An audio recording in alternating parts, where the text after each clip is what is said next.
Executive Director and the President of the American side of Shared Space for All, Danielle and Garth Neufeld.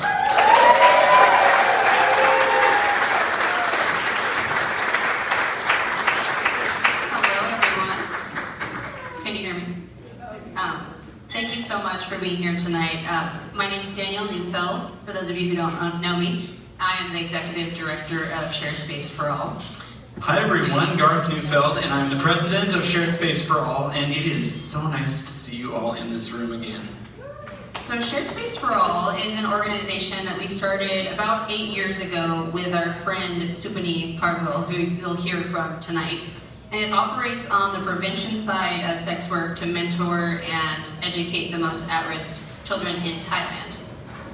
The last couple of years have been challenging for our team, to say the least, but your support, particularly you monthly donors out there, really sustained. We were wondering how this would all turn out when this pandemic hit, and people were dealing with very serious questions in their own lives, and we just did not see that much of a drop-off of donor support, and for that, we are grateful, and we were able to continue to do some great things. And we also wanted to thank our board members who really helped us strategize during this time, and we couldn't have done it without you, so thank you so much. And one more thank you, our partners here who have purchased tables. We're going to put a few logos up here. Thank you so much for your support of Shared Space for All. I really want to just also reach out in particular to WorldComp, to Richard and Valerie Vignair, the mentoring that they gave us, particularly as we were thinking about doing Shared Space for All about a decade ago. The conversations we had were really important to bringing us to where we are today, and so thank you so much for that. And, yeah, please.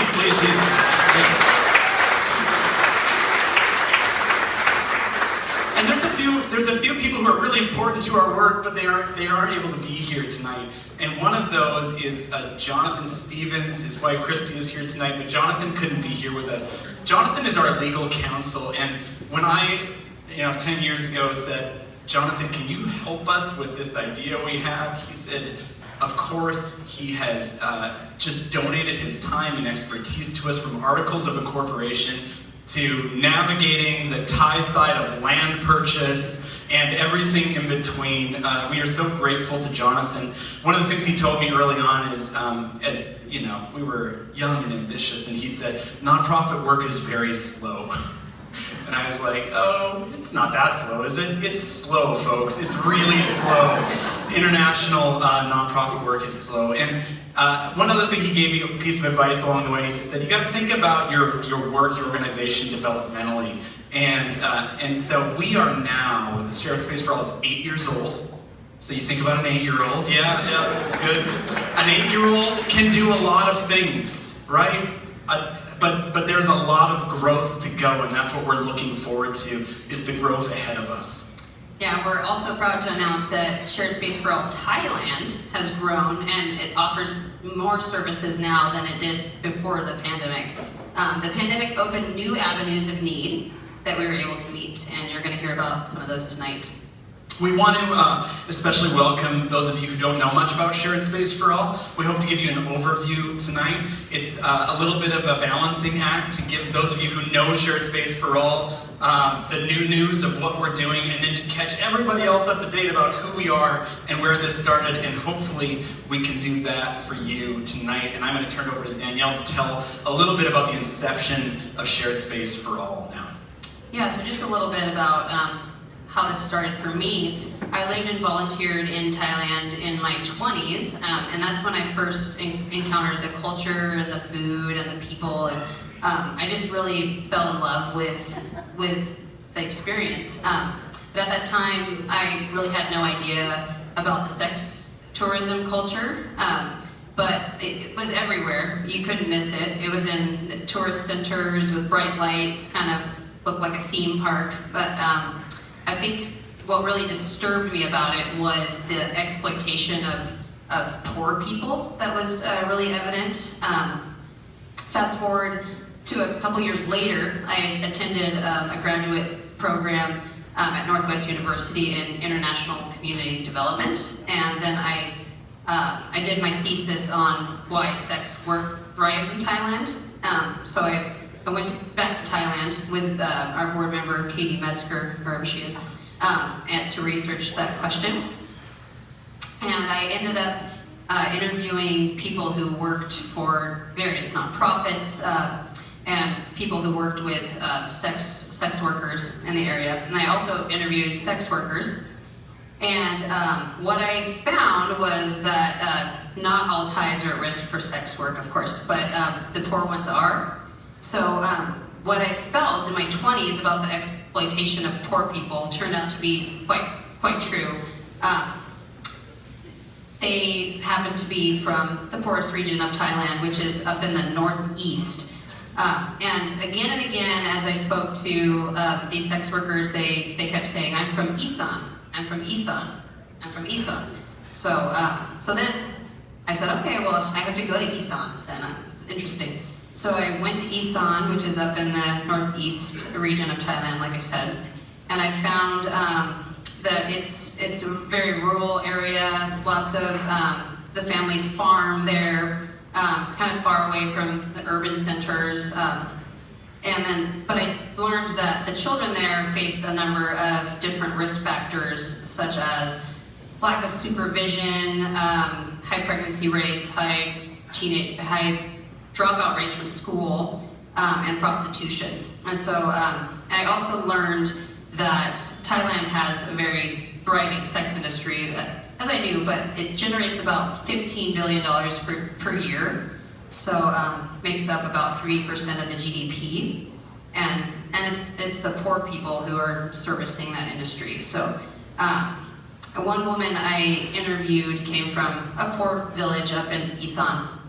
And she went down to the city to make money for her family, but she ended up kind of being funneled into the sex industry. And her story was really, really common. She didn't set out to get into sex work, but with no education, no marketable skills, no safety net, she found herself there.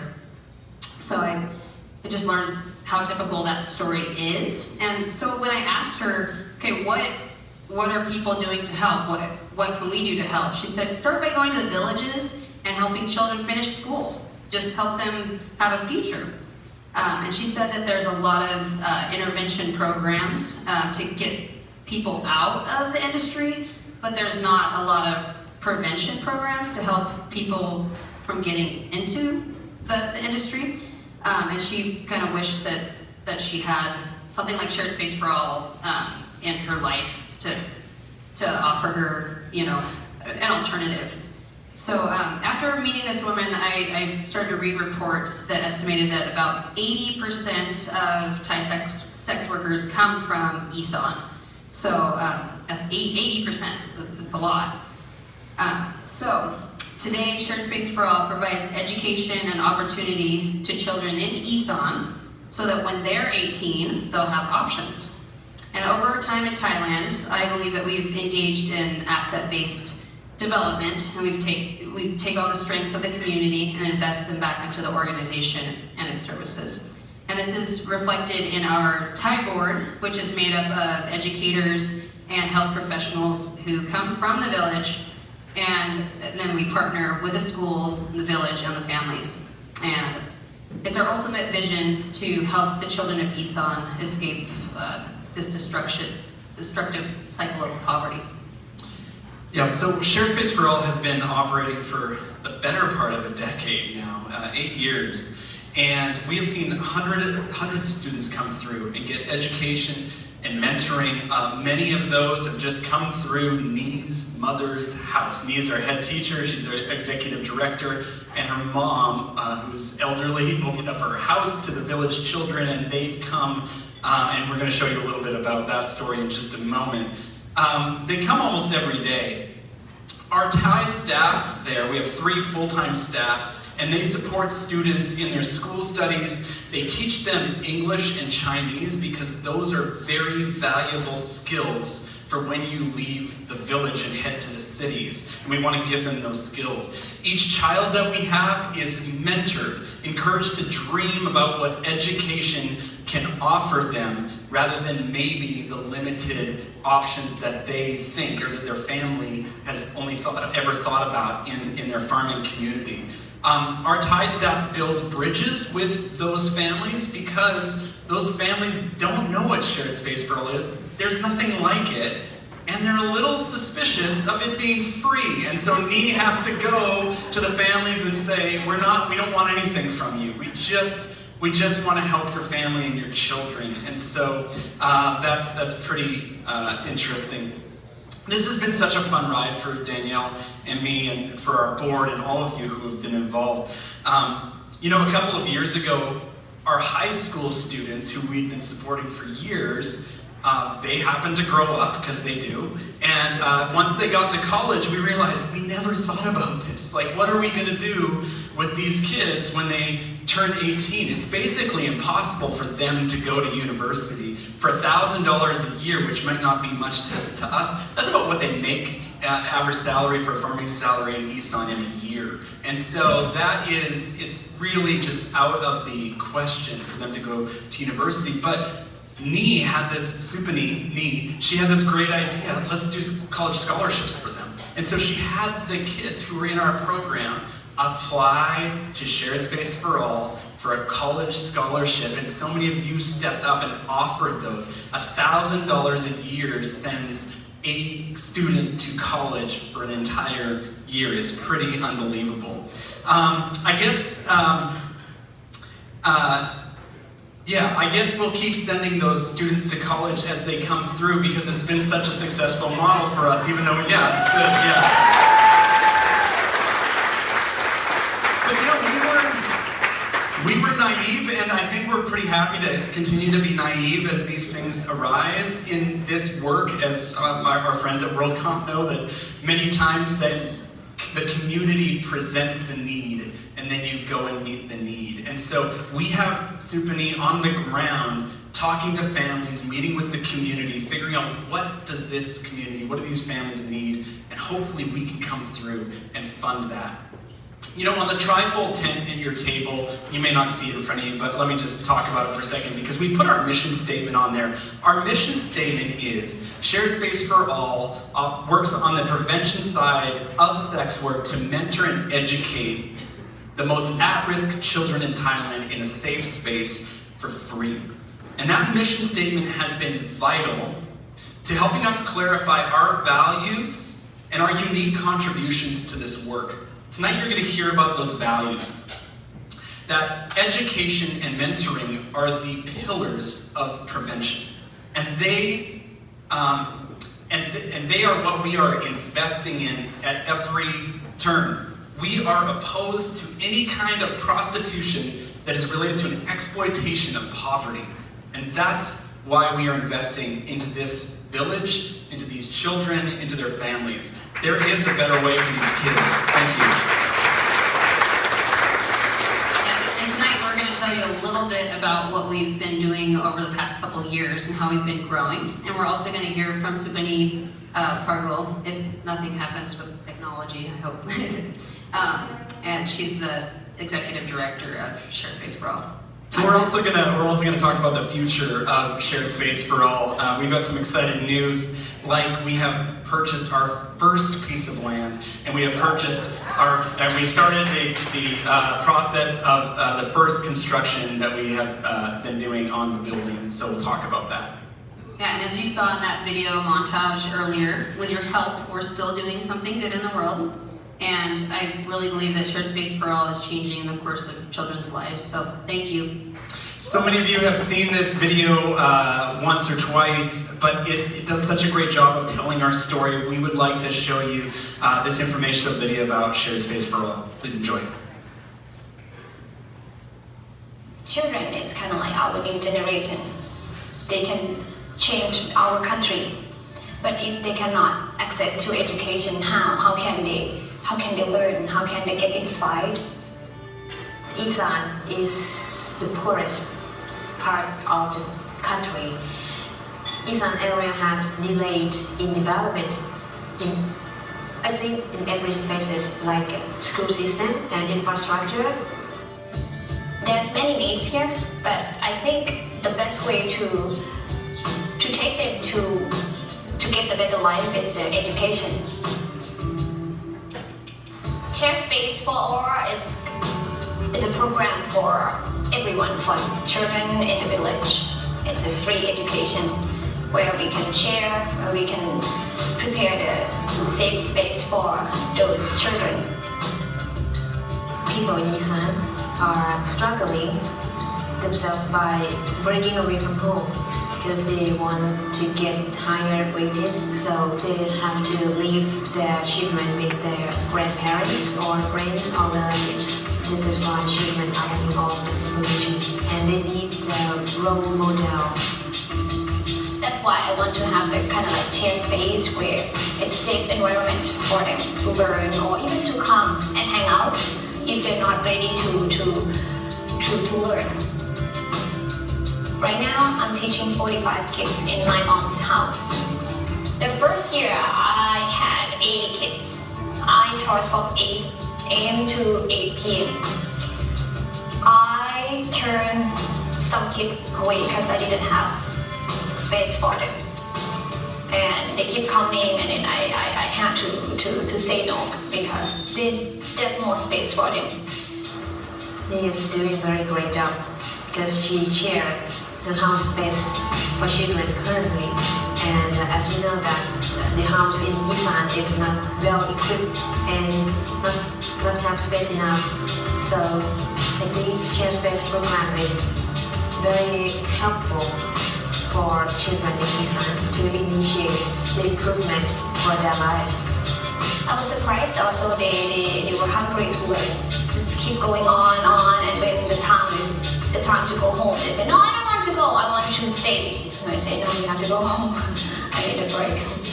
Yeah, it's fun. It's just like my day. They will fill me with even see their face and hear their voice. It's just, oh, I get power to keep going. Like, oh, my program is working. It's there. It's in their heart. My hope for the kids I've been mentoring them, I want them to see themselves. I want them to find their identity. I want them to know that they are able to do whatever they want to do.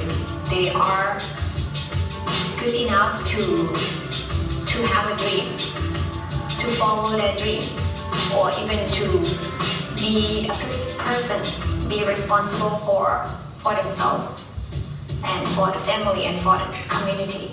Thank you very much for the people from the US that you providing us the fun and to make this happen in Thailand.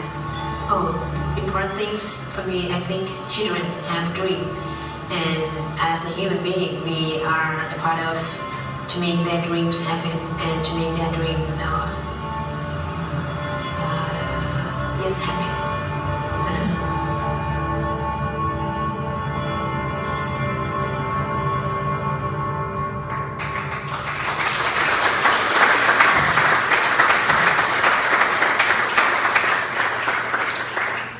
Well, good evening. Gosh, it is so good to see your faces. It's so good to feel your support this evening. My name is Jason Harwood, and I'm one of the board members here at Shared Space for All. You've heard it already a few times, but our mission at Shared Space for All is to prevent the cycle of poverty and prevent sex work through education and mentoring. And so for the next few moments, Lori Reddy, another board member, and I are going to share with you about these two pillars of Shared Space for All. Lori, first with education. Thanks, Jason. Good evening, everybody. My name is Lori Reddy, as you can see, or could see. I am 30 years old.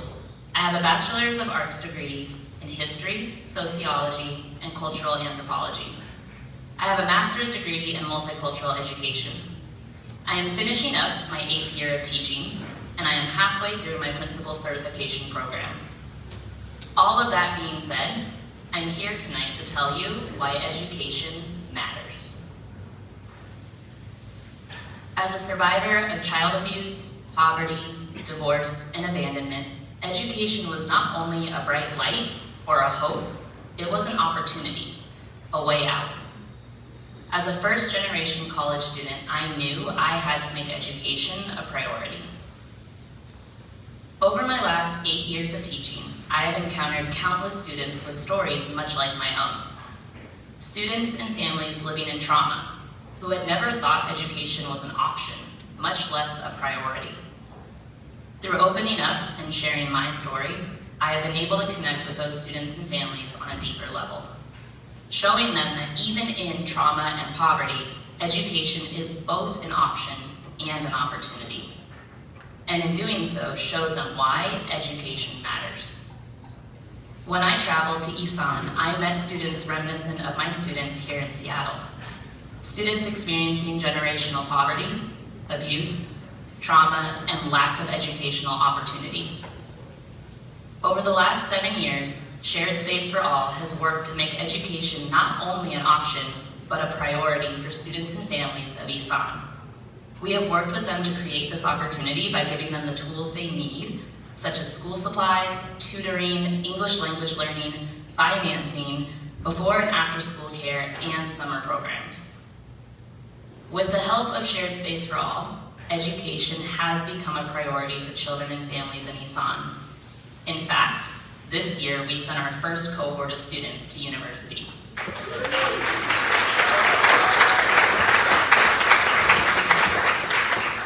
This cohort is leading the way for countless students to follow in their footsteps.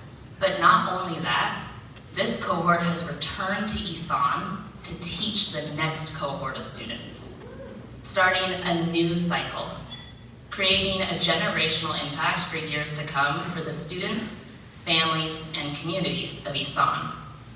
A cycle of educational opportunity that has established the belief that education matters. Thank you.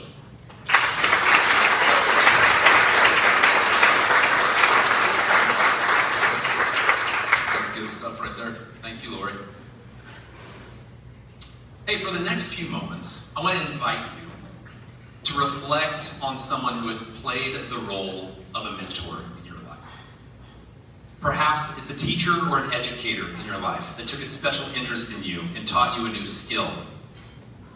Maybe a coach that saw you more than just an athlete or an extracurricular activity, but shaped your whole being.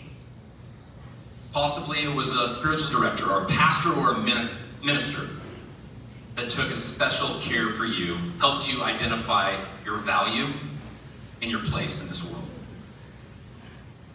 For a lot of us, these mentors are people that have quite possibly altered the course of our lives. So I want to invite you, put that person in your brain for just a second and reflect on who those people are.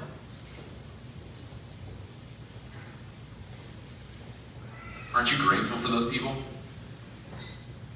I mean, I'm humbled tonight because there are people in this room who have served as mentors for me. See, there's an extreme amount of power in mentoring. In fact, we're here tonight, and Shared Space for All exists because of mentoring. Nee, who you saw in the video just earlier, she had that mentor in her life. It was her older brother. Her older brother who came alongside her, took a special interest in his little sister and said, I'm going to make sure that you are going to get an education. I'm going to make sure that you attend university. Because he knew that if she did, it could break the cycle of poverty for her and their family. And that happened. When she went to university, Nee saw the whole world open up to her. She saw not just one track, but multiple avenues that she could take. And she experienced hope and possibility. And from that point on, she has made her life mission and the mission of Shared Space for All, sharing that same hope. So when a Thai child says, man, I'd like to be a teacher one day, they hear, yes, you could be a teacher. Oh man, I'd like to be a doctor. Yes, you can be that doctor. I'd like to run my own business one day. Yes, you could run your own business one day. And that hope that is starting to circulate at Shared Space for All, let me tell you, it is real. It is real. And that mentoring that's happening at Shared Space for All, it is far bigger than just mentoring education. It is happening in the whole community. My family and I, we had the opportunity to go and see what was going on in Shared Space for All. And we saw this hope face to face, real time. You heard in the video that some children that attend and hang out at Shared Space for All, they're not ready yet to learn. But every single child is ready for community. Every single child is ready for relationship. And that relationship is happening through mentoring. And mentoring alongside education prevents sex work.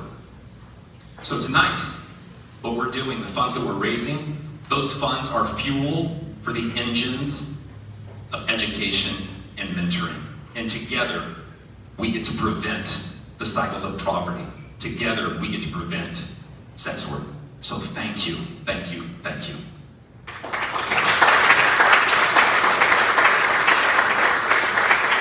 Thank you, Jason. I don't know about you all, but the mentors running through my mind were endless. And like you, many of them are sitting in this room tonight, which is really cool. Well, next up, I have the honor to introduce Nice. Nice is one of the students in that inaugural cohort to go to university.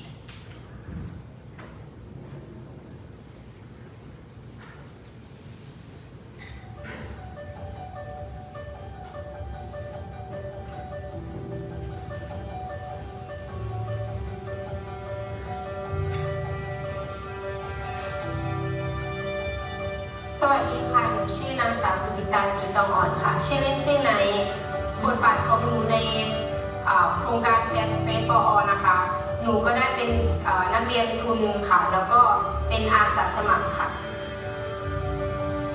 เริ่มแรกนะคะหนูรู้จักโครงการ Share Space for All จากคุณครูมัธยมในโรงเรียนสามพาวิทยาค่ะให้คำแนะนำนะคะนักเรียนว่าคือเขาเป็นเด็กที่มีความสามารถอดทนแล้วก็ขยันนะคะเป็นจิตอาสาก็เลยให้คำแนะนำว่าเขาควรที่จะไปเรียนภาษาอังกฤษเพิ่มเติมเรียนพิเศษเพิ่มเติมซึ่งตอนนั้นที่แชร์สเปซเริ่มเปิดตัวนะคะก็เลยแนะนำให้เขาไปเรียนกับคุณนี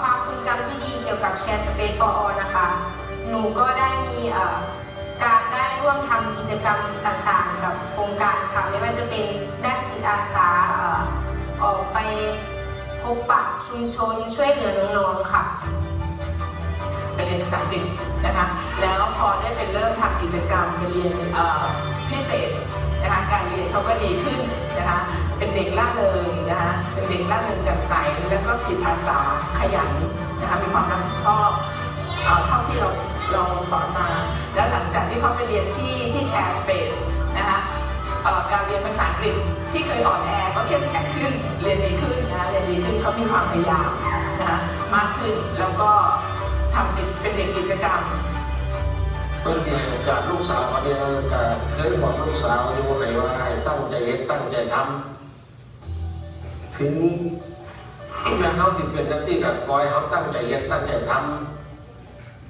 กำลังศึกษาอยู่มหาวิทยาลัยราชภัฏอุดรธานีคณะครุศาสตร์สาขาการสอนภาษาจีนค่ะหนูรู้สึกภูมิใจที่ได้เรียนในมหาวิทยาลัยราชภัฏอุดรธานีมากค่ะก็มหาวิทยาลัยราชภัฏอุดรธานีก็อยู่ใกล้แล้วก็สะดวกต่อการเดินทางและก็หนูก็ขอบคุณโครงการ Share Space for All ค่ะที่ทำให้หนูได้มีโอกาสได้เรียนในมหาวิทยาลัยแห่งนี้ค่ะผมมีความรู้สึกดีใจมากครับดีใจสุดๆเลยกับพ่อคิดว่าฝันว่าลูกสาวผมที่นี้บุญวาสนาจากที่นะครับที่เพิ่นที่ไม่พ่อ ตัวนี้นะครับแล้วก็ดีใจสุดๆนะครับแล้วก็พ่อคิดว่าไนซ์หรือสุจิตราเนี่ยครูก็รู้สึกว่าเขาก็เป็นความภาคภูมิใจในของ เป็นนักเรียนที่มีที่โรงเรียนก็ภาคภูมิใจด้วยแล้วครูก็ดีใจนะคะที่ว่าครูก็เป็นส่วนหนึ่งที่ได้สนับสนุนเขาให้ได้เรียนต่อแล้วก็ให้ไปทำให้ต่อยอดนะคะเราก็ภาคภูมิใจในตัวนักเรียนแล้วในชีวิตหรือความรู้สึกของคนครูนะคะก็จากเงาพอให้ครูเคยลำบากมาแล้วนะอยากให้ลูกตั้งใจเรียนตั้งใจทำหน้าที่ของลูกนะให้เก็บได้ก็ได้ก็ดีเพราะว่าให้ทำเต็มที่นะครับได้ก็ได้พ่อกับภูมิใจแล้วก็โอกาสดีๆที่จะหายากครับแล้วก็ขอบคุณมูลนิธิครับที่ให้โอกาสดีๆกับลูกสาวผมนะครับให้ช่วยให้หนูได้มีโอกาสในการเรียนทุนการศึกษาแล้วก็มีการให้กำลังใจหนูในเรื่องต่างๆค่ะหนูก็จะทำให้ดีที่สุดนะคะ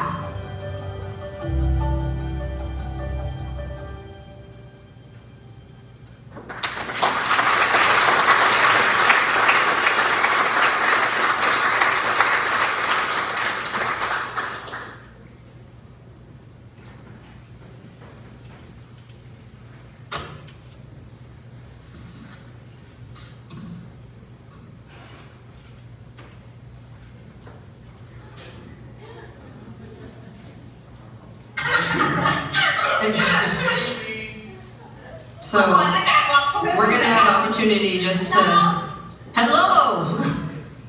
Hey. Sawadika. Can you hear me? Okay. I'm gonna turn the camera around so you can see everybody in the room. Okay? Okay. Say hi to everyone. Hello.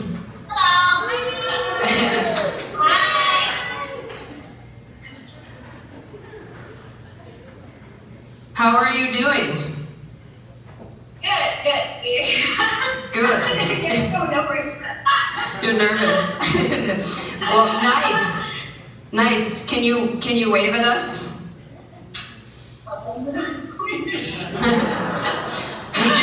we just saw your video. Nee, you can translate. Yeah, we really enjoyed hearing your story, and your dad seems very proud of you.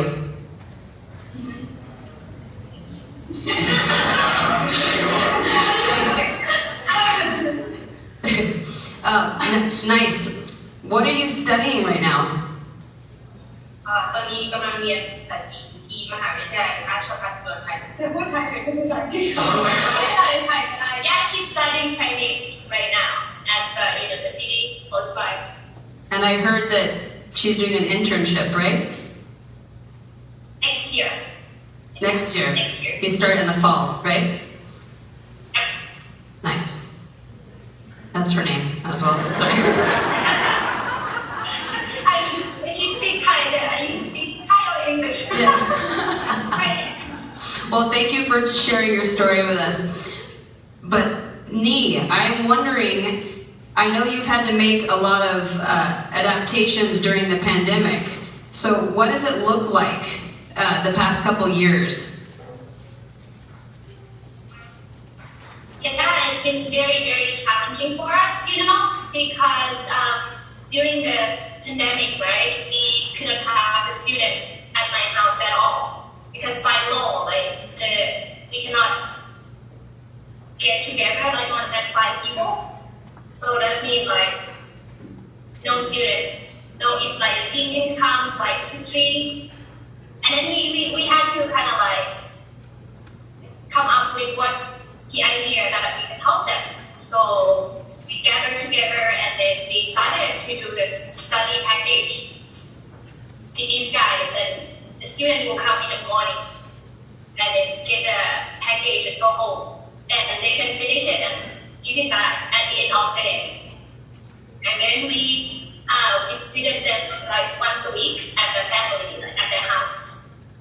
That when we found out that the families are struggling with finding food, because the limit would be you can go out to get food 3 times a day, in the morning 8 to 10, in the afternoon from noon to 2, and in the evening from 4 to 6 something.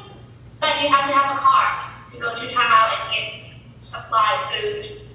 Again, we came together, what should we help, right? And then we came out with the food basket, like a basic need food, and we give it to them like a weekly, like my teens, boards and me and the teens. And then when we started doing that, we got the idea again and said, oh yeah, we keep buying eggs. Why don't we have chickens so we can have like fresh eggs? So we came together and started to build the chicken coop, and then get the chickens, and the teens will feed the chickens in the morning and evening, like during the days, during weekdays, and the little one will go over the weekend. So it's more like hands-on, have to change everything, learning outside aspect. So you put together educational packets and then distributed them to the children, and then they would come and return them, and then you grade them. Yeah. And then also you put together food baskets for the families in the community. Who put together the food baskets? We as a team. Everybody worked together? Yeah. That's really neat. So you have been doing this program in your mother's home for 8 years now. What is it going to look like to have a building? What will that mean for your program? It's kind of sad in a way, because we get used to it here. But think about my student, it would be like great opportunity for them, because they can go out and play and yell. Kids are kids. When they're happy, they yell. They just loud, and many times the neighbor would come and give us the notice. Yes. Yeah. Daniel, yes. Yes, we can. Everyone can hear? Yeah, we're good. Yes, Daniel? Yes. Yeah. And the neighbor would come and just like, oh, can you be quiet, So the new building it's a big land, it's bigger space. They can learn and they can do whatever they want, they can after the study, they can come out and play at the playground. We can put more projects like chicken coops there, agricultural projects, because it will be closer to the university campus. School of nursing, and they will see more college kids. So the new building and the land is close to the university. Yeah, 2 minutes away, I think. Yeah, 2 to 3 minutes. And then you also mentioned that there's going to be a community garden, and you'll be partnering with the students at the university and the professors to do various projects. Yeah. We've been doing that. We had to stop during the pandemic. And when we have the building, we'll partner with them again to do like community garden, like you said, and they can share what they learned at the universities. Mm-hmm. Yeah. So we're gonna end this pretty soon, but I want to know what your vision and your hope is for Shared Space for All. What's your vision? My vision is that my student can have hope and dream big, and they have the idea about. I want them to have a brighter future. A brighter future. Well, thank you so much. So there's about 150 people in the room, and I can guarantee we're all wishing you success in your life, and we're proud of what you're doing. So I'm gonna turn it around one more time.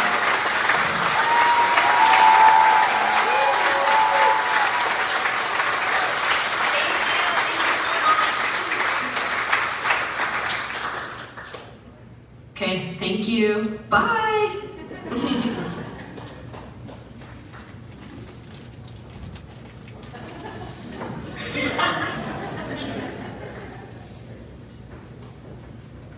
little transition there. Okay, and I'm sorry, can we just clap one more time for technology?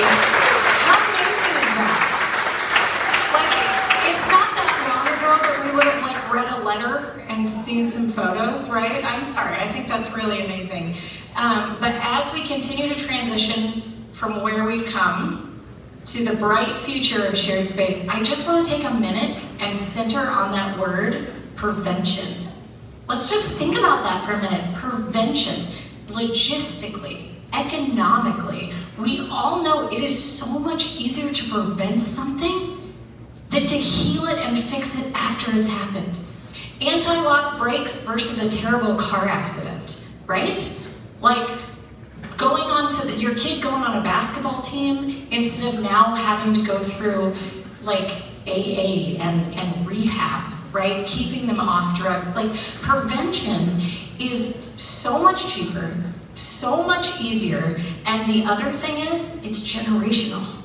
Because then the person who doesn't need rescuing raises children who don't need rescuing, right? What our partners want to hear, prevention is generational. So as we look ahead to where shared space is going, to the future, we want to think where the idea came from, and then it became services, and then it became so overwhelming that she had to turn kids away, and now here we are looking to the future of what comes next. So, we're going to hear next from Randy Harlow. He's the Secretary and Treasurer of Shared Space for All. He couldn't be here with us tonight, but I want you to know something about Randy. Because he's not here, we get to brag about him. Because you live here in the Seattle area, we want you to know he is the one who connected Seattle to Linwood with a light rail. He was the executive project director of Sound Transit that made that entire process happen. And he just happens to be a board member that is making this building project happen for Shared Space for All. So he couldn't be here tonight, but we get to hear from him nonetheless. Thank you, technology. Take it away, Randy.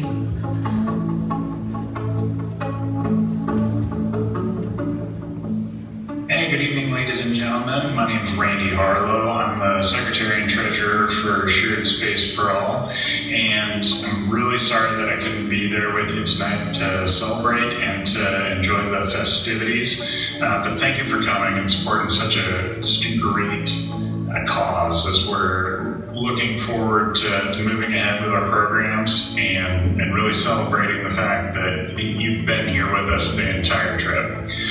So we're really excited to announce that since the last one of these we had, which was a couple of years ago now, right? That we've been able to purchase land, acquire some land in Sam Crow, just outside of the old facility, and actually break ground getting started with our building contract. It took us a while, right? We had to wait for the foundation status to come through, then we had to get through some of the COVID hurdles and then actually purchase the land, but we got there. And now we've been engaged with a construction contractor and design firm there on the ground in Esau, ready to help us get through the rest of the building project.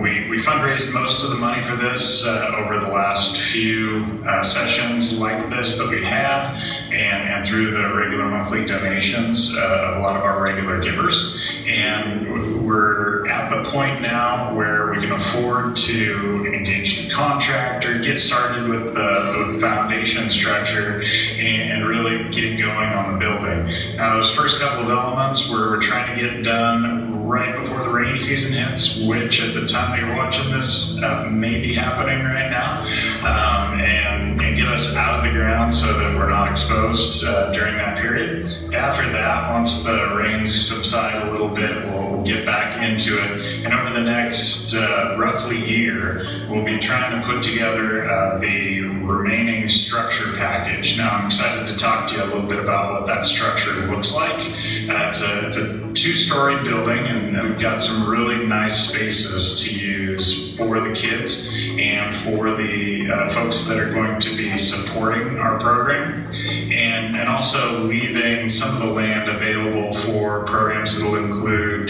potential small farming operations, areas outside for kids to play, spaces that can do more than just interior building locations can, while still giving us a great facility to work with.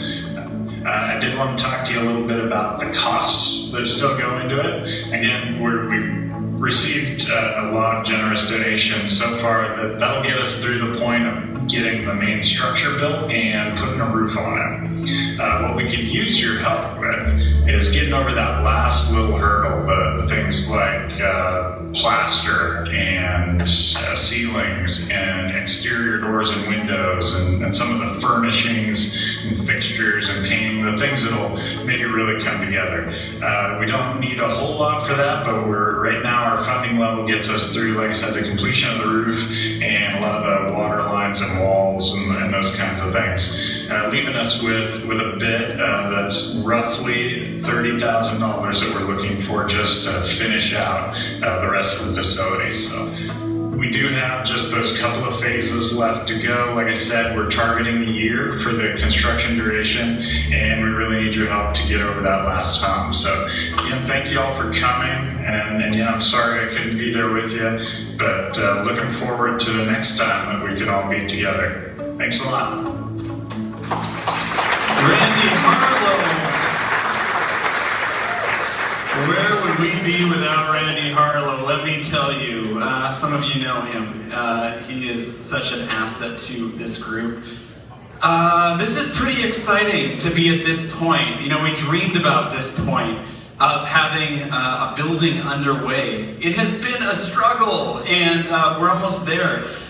To date, we have mentored and educated hundreds of kids in the Isan area, and now we get to increase our capacity, and it's really exciting to think about where else this could lead. I was on a flight once. I think this happens on a lot of flights, but I was on a flight once and they said, "We know you had a lot of options, and we appreciate you flying with us today." You ever heard that one? And I always thought that was overreaching a little bit. I was like, I needed to be in by 4 p.m. So I don't know, it wasn't particularly this flight or this airline, but we do know that you have a lot of causes to give to. And we know that you are also fighting your own battles, and you are doing good day in and day out in your own lives. And all this to say, we really appreciate you flying with us. And we appreciate you showing up, and we appreciate your generosity. We also know that there is an emotional burden around every corner, it seems, these days, and that it costs you more than just money to show up and hear stories like this. Stories about exploitation, about the poor. It's stressful. I sometimes find myself just wanting to separate from it for a while, and I definitely do. If you're like me, you hear about things like the war in Ukraine, and you think about natural disasters, and you think about homelessness just in our city. And we think about our loved ones who are struggling and people who are really dear to us, and it's just a bit much. It can be really overwhelming. Again, that you would be here tonight means so much to us. I have a friend, Jay, in Canada, and that's where I'm from originally, and a couple of years ago, he told me this story that always stuck with me. His son Jeremiah was 4 at the time. And it was one of those forest fiery summers where the sky was just red with fire smoke, and I guess somebody was probably talking about the earth and climate change or whatever. Who knows what he was reacting to, but he was telling his dad about this, 4 years old, telling his dad about it. And when he began talking about it, Jeremiah became really overwhelmed. Started crying, started shaking. He was afraid, basically melting down right there in the middle of a park over the earth and climate change. And Jay is a very skilled father, And he comforted his son, knowing that kids feel this all, right, at the same time. We probably do too, we just have better defense mechanisms. But he felt it all. And after his dad soothed him, they created a plan. The plan was this: let's go into this park, and why don't we clean up some garbage and throw this garbage into the trash can so that we can help the earth. And they did. And it calmed him. Because there's this principle that whether you are 4 or 40 or some other age, doing something is always better than doing nothing. It feels good to do something. It helps. It does something to us. And until you and I are in a position to fix that something outright, we don't just stand by. We see it, and then we do something about it. In Thailand, they have this generic street. It's called Walking Street. It's in every major city, some of the smaller cities as well. And this generic name of Walking Street are where all the brothels and prostitution hubs are located. And they are crowded. They're packed after dark, just like this one. Storefront after storefront, club after club. They're packed mostly with sex tourists, but also other tourists who are just looking on. Mostly men from other countries, not Thai men. And money really is the bottom line. You can purchase basically whatever you would like. But remember, when a young woman from Isan leaves her family and community, she has the intention of taking care of her family and sending money back home to them, because that is what good daughters do. She does not have a plan to become a sex worker, but she is now in a situation where she has no other options. She has no skills. Skills are so important to prevent this kind of work. No education, no skills, no protection, no safety net. No calling mom and dad to bail you out. It doesn't work that way. And so she finds herself here. And speaking of that separation that we would often like to feel, I do want to recognize that many of these women probably would like that cognitive separation from what their lives have become and the trauma that they face on a regular basis. The women on Walking Street are from Isan, 80%. And this is where we operate. Imagine these women for a second on this street. They stand on Walking Street as tourists flood by, hundreds of them, in storefront after storefront, in bar after bar, and they're waiting. And by the way, they're not chosen by name. That's not how it works. This is one of the things that shocked me when I walked down Walking Street for the first time and I saw numbers. They were numbers.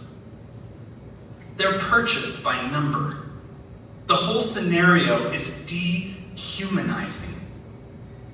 From the sea of sex workers, which is very anonymous, to the numbers, to the way that people order, the whole thing is forgetting humanity. And then we walk by another girl, and another girl, and another one. And we see the numbers, 118, 68, 17. And then they're chosen, hour after hour, night after night after night. And then after it's all over, they take that money and they send it back to their families in Isan. And in this way, they honor their parents and their communities. But at what cost? The children of shared space for all are humanized first and foremost. Our Thai staff and our Thai board know each one of our students. They know their needs. They know their schools, they know their families. The women of the Walking Street are made to be anonymous But our kids are not anonymous. Our children have names. Yipsy, Cao Feng, Ying, Feng, Focus, Ida, Goki, Palm, Bamboo, Ing, Doi, Bam, and this is nice, of course. Can we imagine if Nee was not there for Nice, helping her with her studies, explaining the value of education to her father, telling her that she could be anything she wanted. She could be a professional woman, that she could accomplish the goals she had. Can you imagine if she didn't receive that $1,000 scholarship that pays her university tuition for an entire year? Tithes from Isan don't have that kind of money. That's like what they make in a year. So while many girls from Nice's village who are Nice's age are now heading into cities to make money for their families, Nice is heading to a professional internship. And while some of those girls will get funneled into prostitution, Nice will become a mentor and a community leader. We are resolved in this conviction that the children of Shared Space for All will have an alternative future. So here are the needs tonight at this benefit dinner. $30,000 to complete the building, $10,000 for college scholarships, and that is going to grow and grow and grow. And then $30,000 for program maintenance and, of course, expansion with this new building and all that is to come from that. So, if you have a mobile phone right now, would you just grab it for me? Just get it out. I'll give you a minute. Grab your phone out of your purse, and if you could, just put it on the camera function for me.